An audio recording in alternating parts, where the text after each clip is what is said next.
Steve, we're firing up Steam this week. We're getting early access. We're taking a look at a roguelike vampire survivor-esque shooter. This one's called Necromantic, and I didn't really know what to expect jumping in other than the genre of this game.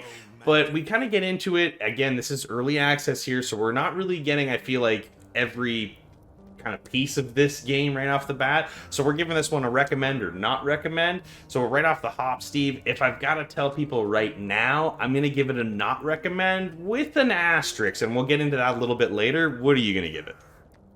I'm actually going for a not recommend as well, and we're going to get into this right now because it started off, it is a fun, and like I said, it is like vampire survivors, but it's kind of more magical instead of just shooting the enemy away. So you do actually have a main hub, which is based on a school with other students, and there's also like a library where you can actually, as you do each run, you can actually upgrade and get certain slots, but then you also have a classroom where as you go out and acquire certain things, then you can upgrade like your movement or your combat.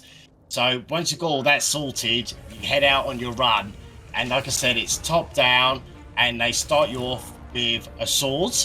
And as you said, you're just using 2 sticks to move around and a direction to aim at. But each weapon has a cooldown period, and then the enemies start coming towards you.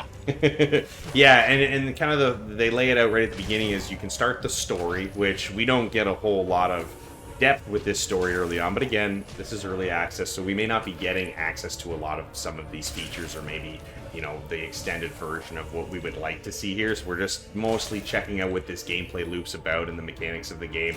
Like you said, you get a sword to start essentially, so about every 1.5 to 2 seconds you're swinging your sword eliminating enemies, and as you eliminate enemies, you pick up items that allow you to kind of upgrade, and then eventually once you get enough upgrade points, then you get an option of 3 cards to choose from.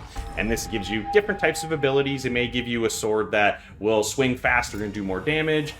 You and I have both run into where you actually get lightning that will shoot out from you, chain lightning that'll go from enemy to enemy. Yep. There are a few different things you get right from the bat, but what I noticed as we started to play through this a little more extended period of time was that I didn't see a whole lot of variety in the upgrades that you get. You're just basically getting an upgrade to upgrade something you've already upgraded. So now, you know, now my sword swings faster, does more damage. The next upgrade I get for it does the same thing. So you're becoming more powerful as you go, no matter what you're picking.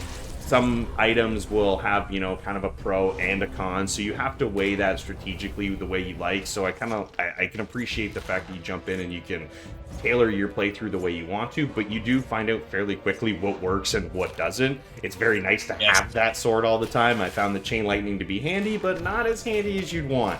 And I found you didn't get enough variety in the options of what to upgrade throughout the runs, that it made every run feel very similar. And then, you know, some of these runs last 10 minutes, 15, even 20 minutes. My longest ones where I just could not beat the boss in the first level. It was so hard, Steve. I had such a tough time. I tried to go in, tried going back, but for me, it just felt like the experience just was not where I wanted it to be, based on the fact that I didn't get all that variety, because these games thrive on having all different types of weapons, all different types of abilities and power-ups, and I just didn't see that much here. No, and I agree with you. I found the balance wasn't there for me because, like you said, I was trying to work out which formation will work better. So I started off, so you move a bit sluggish, everything's like very bare minimal.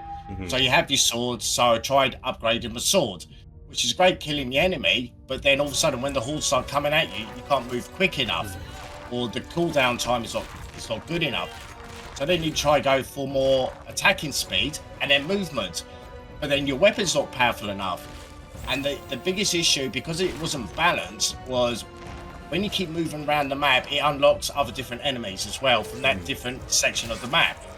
And they will just keep coming towards you. You cannot outrun them. No. So you have mini bosses as well, and you have bigger bosses. But unfortunately for me, after about 5 hours, they switched my sword, and I don't know how to get it back, to the chain lightning. So now the cooldown time is like 4.5 seconds. So I keep walking away from the skeletons earlier on to quickly upgrade so I can get a better weapon. But then after I think you get to like level 8, it's just a grind to try and go back and get the orbs to level up because there's so much enemy on the map. Yeah. It's almost impossible. Yeah, Unless you co-op.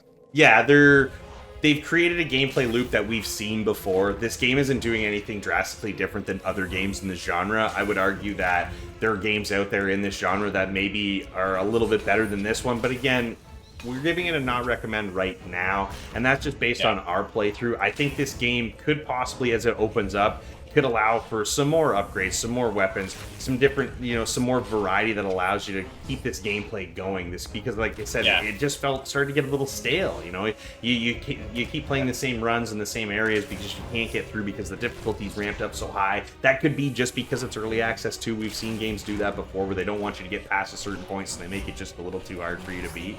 But at the same time, if that's how difficult the game's going to be, Steve, it's going to be tough for people to stay into this one. So I'll be interested to see price point when this one launches, but at the same time, I think right now, if you're looking for a game like this, I would go with a Vampire Survivor or a Brotato style of game, and I would just say a not recommend on this one right now.